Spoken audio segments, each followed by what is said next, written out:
Hey everybody, I just want to share with you what your SunFounder Vincent kit for the Arduino looks like.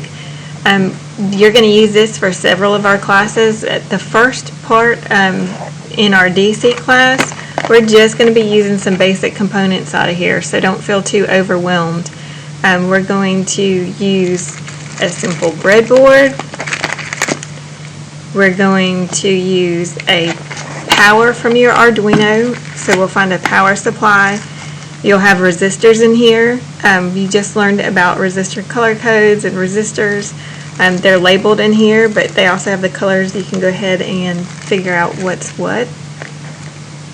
And I'm going to show you how to quickly connect this and get some power going. You could also use a 9-volt battery and connect it if you want to. There are extra ribbons in the box. It's a motor. There's going to be so much stuff to play with in here. Okay, so if you wanted to connect a battery, you could. Here's these great little jumper wires that we're going to use.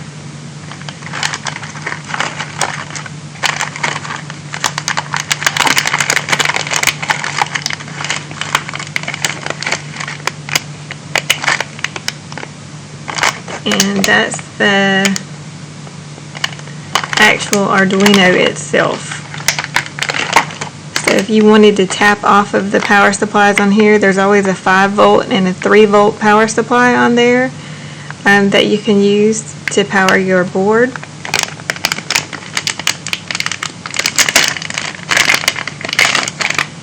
And you'll plug this in to the USB port on your computer for power, or you can plug it in to a wall outlet or your 9-volt battery. It's your choice.